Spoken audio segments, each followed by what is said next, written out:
Hi ಎಲ್ರಿಗೂ ನಮಸ್ಕಾರ. ನಾನು ನಿಮ್ಮ ನವೀನ್ ಮಾತಾಡ್ತಿರೋದು. Welcome to postalbox.com YouTube channel. ತುಂಬ ಕೊಯ್ಯಲ್ಲ ಹೇಳ್ಬೇಕಾಗಿದ್ದನ್ನು 10 ನಿಮಿಷದಲ್ಲಿ ಹೇಳಿ ಮುಗಿಸ್ತೀನಿ. ಲಾಸ್ಟ್ ವಿಡಿಯೋದಲ್ಲಿ ನಾನು ನಿಮ್ಗೆ ಹೇಳಿದೆ, ಸುಕನ್ಯಾ ಸಮೃದ್ಧಿ ಪೋಸ್ಟ್ ಆಫೀಸ್ನ ರಾಣಿ ಅಂತ ಕರೆಯಲ್ಪಡುವ ಸುಕನ್ಯಾ ಸಮೃದ್ಧಿ ಯೋಜನೆ ಬಗ್ಗೆ ನಿಮಗೆ ಇನ್ಫಾರ್ಮೇಷನ್ ಕೊಡ್ತೀನಿ ಅಂತ. ಮಿನಿಮಮ್ ಏಜ್ ಎಷ್ಟಿರಬೇಕು ಅಕೌಂಟ್ ಮಾಡಿಸೋದಕ್ಕೆ, ಮ್ಯಾಕ್ಸಿಮಮ್ ಏಜ್ ಎಷ್ಟರೊಳಗಡೆ ಮಾಡಿಸ್ಬೇಕು, ಆಮೇಲೆ ಮಿನಿಮಮ್ ಅಮೌಂಟ್ ಎಷ್ಟು ಡೆಪಾಸಿಟ್ ಮಾಡಬೇಕು, ಮ್ಯಾಕ್ಸಿಮಮ್ ಎಷ್ಟು ಮಾಡ್ಬೋದು, ಇಬ್ಬರು ಅಥವಾ ಇಬ್ಬರಕ್ಕಿಂತ ಹೆಚ್ಚಿನ ಮಕ್ಕಳು ಮಾಡಿಸ್ಬೋದಾ, ಎಲ್ಲೆಲ್ಲಿ ಮಾಡಿಸ್ಬೋದು, ಬ್ಯಾಂಕಲ್ಲೂ ಕೂಡ ಇದು ಆಪ್ಷನ್ ಇದೆಯಾ. ಸೊ ಎಲ್ಲವನ್ನು ಕೂಡ ಈ ವಿಡಿಯೋದಲ್ಲಿ ನಿಮಗೆ ಎಕ್ಸ್ಪ್ಲನೇಷನ್ ಕೊಡ್ತಾ ಹೋಗ್ತೀನಿ. ಹೌದು, ಈ ಸುಕನ್ಯಾ ಸಮೃದ್ಧಿ ಯೋಜನೆಯನ್ನು ಮಗು ಹುಟ್ಟಿದ ಮೊದಲನೇ ವರ್ಷದಿಂದ 10 ವರ್ಷದೊಳಗಡೆ ಈ ಸುಕನ್ಯಾ ಸಮೃದ್ಧಿ ಯೋಜನೆನ ಮಾಡಿಸ್ಬೋದು. ಒಂದು ಮನೇಲಿ 3 ಜನ ಹೆಣ್ಮಕ್ಳಿದೆ, 3 ಜನ ಹೆಣ್ಮಕ್ಳಿಗೂ ಕೂಡ ಮಾಡ್ಸೋಕ್ಕಾಗಲ್ಲ.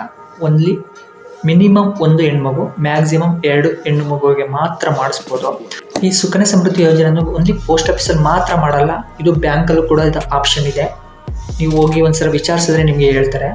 ಸೊ ಇದು ಮಿನಿಮಮ್ 250 ರೂಪೀಸ್ ನೀವು ಡೆಪಾಸಿಟ್ ಮಾಡುವ ಮುಖಾಂತರ ಈ ಒಂದು ಅಕೌಂಟ್ನ ನೀವು ಓಪನ್ ಮಾಡಿಸ್ಬೋದು. ಈ ಒಂದು ಸುಕನ್ಯಾ ಸಮೃದ್ಧಿ ಯೋಜನೆ ಮಾಡಿಸೋದಕ್ಕೆ ಏನೇನು ಡಾಕ್ಯುಮೆಂಟ್ ಬೇಕು ಅಂದರೆ, ಮಗುವಿನ ಬರ್ತ್ ಸರ್ಟಿಫಿಕೇಟ್ ಕಂಪಲ್ಸರಿ, ಜನನ ಪ್ರಮಾಣ ಪತ್ರ, ಜೊತೆಗೆ ಆಧಾರ್ ಕಾರ್ಡ್ ಕೂಡ ಕಂಪಲ್ಸರಿ ಆಗಿದೆ. ಮೊದಲು ಆಧಾರ್ ಕಾರ್ಡ್ ಇಲ್ಲದೆ ಹೋದರೂ ಕೂಡ ಬರೀ ಬರ್ತ್ ಸರ್ಟಿಫಿಕೇಟ ಕನ್ಸಿಡರ್ ಮಾಡಿಕೊಂಡು ಅಕೌಂಟ್ ಓಪನ್ ಮಾಡ್ತಿದ್ರು. ಬಟ್ ಇವಾಗ ಬರ್ತ್ ಸರ್ಟಿಫಿಕೇಟ್ ಜೊತೆಗೆ ಆಧಾರ್ ಕಾರ್ಡ್ ಮತ್ತು ಪೇರೆಂಟ್ಸ್ನ ಆಧಾರ್ ಕಾರ್ಡ್, ಪಾನ್ ಕಾರ್ಡ್ ತಗೊಂಡು ನಿಮ್ಮ ಹತ್ತಿರದ ಪೋಸ್ಟ್ ಆಫೀಸ್ ಅಥವಾ ಬ್ಯಾಂಕ್ ಎಲ್ಲಿ ಹೋದರೂ ಕೂಡ ಈ ಅಕೌಂಟ್ನ ನಿಮಗೆ ಮಾಡಿಕೊಡ್ತಾರೆ. ಕೆಲವರು ಬಂದು ನಮ್ಮ ಪೋಸ್ಟ್ ಆಫೀಸಿಗೆ ಬಂದಾಗ ಕ್ವಶನ್ ಕೇಳ್ತಿರ್ತಾರೆ, ಸರ್ ಮಿನಿಮಮ್ ಎಷ್ಟು ಕಟ್ಕೊಂಡು ಹೋಗ್ಬೋದು ಸರ್, ಮ್ಯಾಕ್ಸಿಮಮ್ ಎಷ್ಟು ಕಟ್ಬೋದು ಸರ್, 1 ತಿಂಗಳು ಮಿಸ್ ಆದರೆ ಏನೂ ಆಗಲ್ವಾ ಅಂತ ಕೇಳೋದುಂಟು. ಸೊ ಇದಕ್ಕೆ ಮಿನಿಮಮ್ ಸ್ಟಾರ್ಟಿಂಗ್ ಅಕೌಂಟ್ ಓಪನ್ ಮಾಡಿಸ್ಬೇಕಾದ್ರೆ 250 ರೂಪೀಸ್ ಅಮೌಂಟ್ ಕೊಟ್ಬಿಟ್ಟು ನೀವು ಅಕೌಂಟ್ ಓಪನ್ ಮಾಡಿಸ್ಬೇಕು.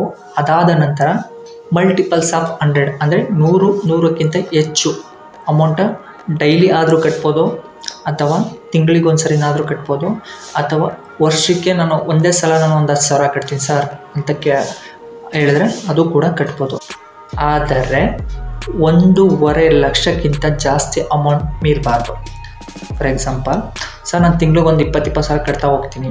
ಸೊ ಒಂದು ತಿಂಗಳಿಗೆ 20,000 ಥರ ಒಂದು ವರ್ಷಕ್ಕೆ ಅದು 3 ಲಕ್ಷದ ಅಮೌಂಟ್, 2,40,000 ದುಡ್ಡಾಗುತ್ತೆ. ಸೊ ಅಷ್ಟು ಕಟ್ಟೋಕ್ಕಾಗಲ್ಲ. ಒಂದು ವರ್ಷಕ್ಕೆ ಲಿಮಿಟ್ ಇರೋದೆ 1.5 ಲಕ್ಷ. ನೀವು ತಿಂಗಳಾದರೂ ಕಟ್ಟು, ಅಥವಾ ವರ್ಷಕ್ಕೊಂದ್ಸಲನಾದರೂ ಕಟ್ಟಿ, ಅಥವಾ ದಿನನಾದರೂ ಕಟ್ಟಿ, 1.5 ಲಕ್ಷ ಮೀರಬಾರ್ದು ಒಂದು ವರ್ಷಕ್ಕೆ. ಓಕೆನಾ? ಸೊ ಒಂದು ವರ್ಷಕ್ಕೆ ಕಟ್ಟೋದೇ ಇಲ್ಲ ಸರ್, ಏನಾಗುತ್ತೆ? ಏನೂ ಆಗಲ್ಲ, ಜಸ್ಟ್ 50 ರೂಪಾಯಿ ಫೈನ್ ಬೀಳುತ್ತೆ ಅಷ್ಟೇ, ಅದು ಬಿಟ್ಟರೆ ಬೇರೆ ಏನೂ ಆಗಲ್ಲ. ಸೊ ಮಿನಿಮಮ್ 250 ರೂಪೀಸ್ ವರ್ಷಕ್ಕೆ ಒಂದ್ಸರಿನಾದ್ರೆ ಟ್ರಾನ್ಸಾಕ್ಷನ್ ಮಾಡಿ. ಓಕೆನಾ? ನೀವು ವರ್ಷಕ್ಕೆ ಏನು ಟ್ರಾನ್ಸಾಕ್ಷನ್ ಅಂದರೆ ಕಟ್ತೀರಾ, ಆ ವರ್ಷಕ್ಕೆ ಆ ವರ್ಷದ ಫೈನಾನ್ಷಿಯಲ್ ಇಯರ್ ಅಂದರೆ ಮಾರ್ಚ್ 31ಕ್ಕೆ ಬಡ್ಡಿ ಹಾಕ್ತಾರೆ.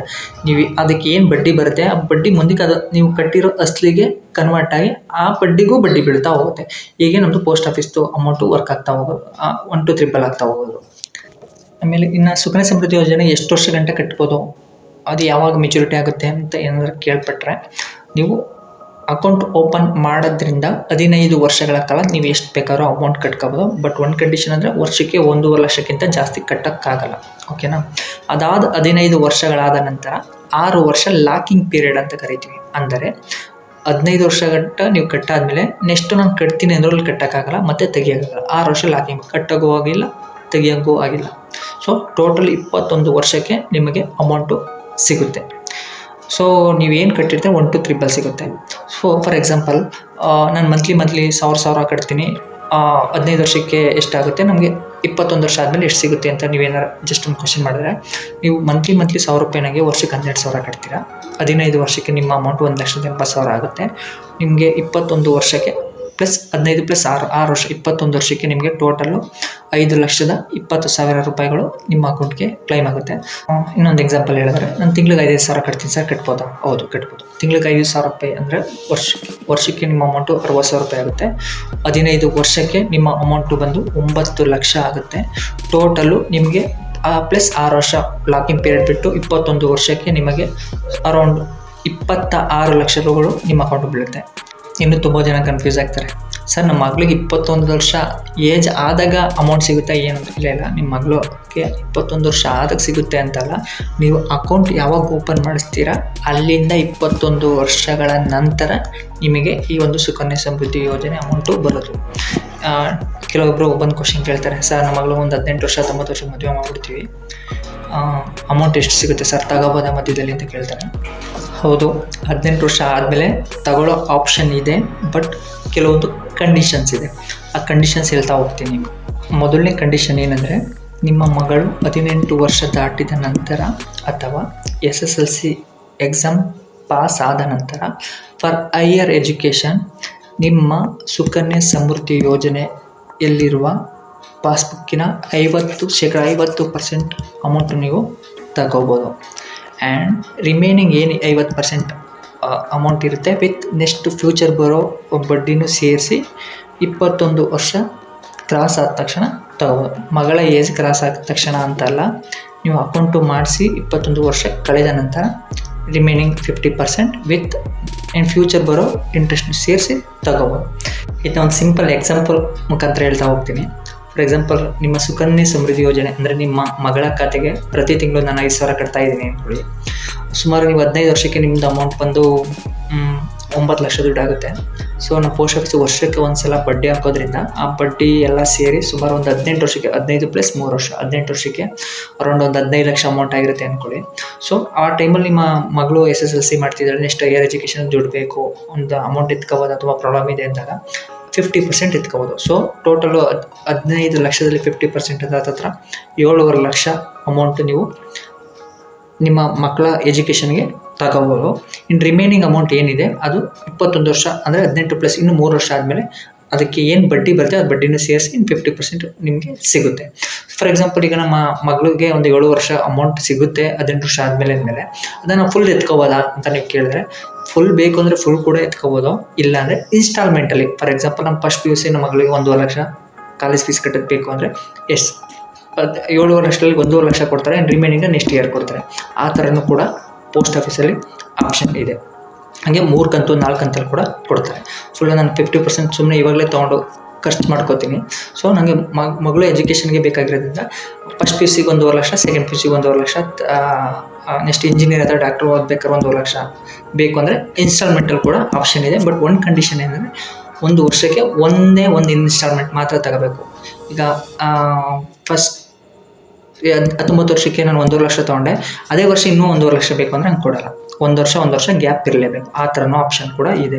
ಯಾಕಂದರೆ 7 ವರ್ಷದಲ್ಲಿ ನೀವು 1.5 ಲಕ್ಷ ತೊಗೊಂಡ್ರೆ ಇನ್ನು 5 ಲಕ್ಷ ಏನಿರುತ್ತೆ, ಇನ್ನು 5 ಲಕ್ಷ ಇನ್ನೊಂದು ವರ್ಷ ಬಡ್ಡಿ ಬೆಳೆಯುತ್ತಲ್ವ, ನಿಮಗೆ ಅಡ್ವಾಂಟೇಜ್ ಅಲ್ವಾ. ಸೊ ಅದು ಕೂಡ ಪೋಸ್ಟ್ ಆಫೀಸಲ್ಲಿ ಆಪ್ಷನ್ ಇದೆ. ಇನ್ನೊಂದು ಮೇನ್ ಕಂಡೀಷನ್ ಇದೆ, ಅದು ಆಲ್ಮೋಸ್ಟ್ ಎಲ್ಲರೂ ಗೊತ್ತಿರಲ್ಲ ಅನ್ಕೋತೀನಿ. ಸರ್, ನಮ್ಮ ಮಗುವಿಗೆ 21 ವರ್ಷ ಆಗೋವರೆಗೆ ವೆಯ್ಟ್ ಮಾಡಲೇಬೇಕಾ? ನನ್ನ ಮಗಳನ್ನ ಒಂದು 19 ವರ್ಷಕ್ಕೆ ಮದುವೆ ಮಾಡ್ತೀನಿ, ಏನು ಮಾಡೋಣ ಅಂದಾಗ ಪೋಸ್ಟ್ ಆಫೀಸ್ನ ಸುಕನ್ಯಾ ಸಮೃದ್ಧಿ ಯೋಜನೆ ರೂಲ್ಸ್ ಪ್ರಕಾರ ನಿಮ್ಮ ಮಗಳನ್ನ 19 ವರ್ಷಕ್ಕೆ ಮದುವೆ ಮಾಡ್ತಿದ್ದೀನಿ ಅಂದರೆ ಮದುವೆಯ 1 ತಿಂಗಳ ಮುಂಚೆ ಅಥವಾ ಮದುವೆ ಆಗಿ 3 ತಿಂಗಳ ನಂತರ ಈ ಸುಕನ್ಯಾ ಸಮೃದ್ಧಿ ಯೋಜನೆ ಅಕೌಂಟ್ನ ಕ್ಲೋಸ್ ಮಾಡಿಸಲೇಬೇಕು. ಇನ್ನೊಂದು ಸಲ ರಿಪೀಟ್ ಮಾಡಿ ಹೇಳ್ತೀನಿ, ಕ್ಲಿಯರಾಗಿ ಕೇಳಿಸ್ಕೊಳ್ಳಿ. ಮದುವೆಯ 1 ತಿಂಗಳ ಒಳಗೆ ಅಥವಾ ಮದುವೆ ಆದ ನಂತರ 3 ತಿಂಗಳ ನಂತರ ನೀವು ಆ ಒಂದು ಸುಕನ್ಯಾ ಸಮೃದ್ಧಿ ಯೋಜನೆ ಅಕೌಂಟ್ನ ಕ್ಲೋಸ್ ಮಾಡಿಸಿ, ನೀವು ಕಟ್ಟಿರೋ ಅಮೌಂಟ್ ಜೊತೆಗೆ ಅದರಲ್ಲಿ ಏನು ಬಂದಿರುತ್ತೆ ರೇಟ್ ಆಫ್ ಇಂಟ್ರೆಸ್ಟು ಅಥವಾ ಬೋನಸ್ಸು, ಅದನ್ನ ನೀವು ಕ್ಲೈಮ್ ಮಾಡ್ಕೋಬೋದು. ನಿಮಗೆ ಈ ಕೊಟ್ಟಿರುವಂಥ 10 ನಿಮಿಷದ ಇನ್ಫಾರ್ಮೇಷನು ಇಷ್ಟ ಆಗಿದ್ದರೆ ದಯವಿಟ್ಟು ಶೇರ್ ಮಾಡಿ, ಲೈಕ್ ಮಾಡಿ ಆ್ಯಂಡ್ ಸಬ್ಸ್ಕ್ರೈಬ್ ಆಗೋದಂತೂ ಮರಿಬೇಡಿ. And love you all. Bye. ಇದು ಪೋಸ್ಟ್ ಆಫೀಸ್ನ ರೂಲ್. ಒಂದು ವೇಳೆ ನೀವು ಸುಕನ್ಯಾ ಸಮೃದ್ಧಿ ಯೋಜನೆ ಅಕೌಂಟ್ ಓಪನ್ ಮಾಡಿಸ್ತೀನಿ ಅಂತ ಪೋಸ್ಟ್ ಆಫೀಸು ಅಥವಾ ಬ್ಯಾಂಕ್ ಹೋದರೆ ಈ ಥರ ನೀವು ಕ್ವಶನ್ ಮಾಡಿ. ಫಾರ್ ಎಕ್ಸಾಂಪಲ್, ಸರ್ ನಮ್ಮ ಹುಡುಗಿನ 18 ವರ್ಷ ಅಥವಾ 19 ವರ್ಷಕ್ಕೆ ಮದುವೆ ಮಾಡ್ತೀನಿ ಅಂದಾಗ ಏನಿದೆ ಸರ್ ಆಪ್ಷನು, ತಗೋಬೋದಾ, ಆ ಥರ ಕೇಳಿ ವಿಚಾರಿಸಿ.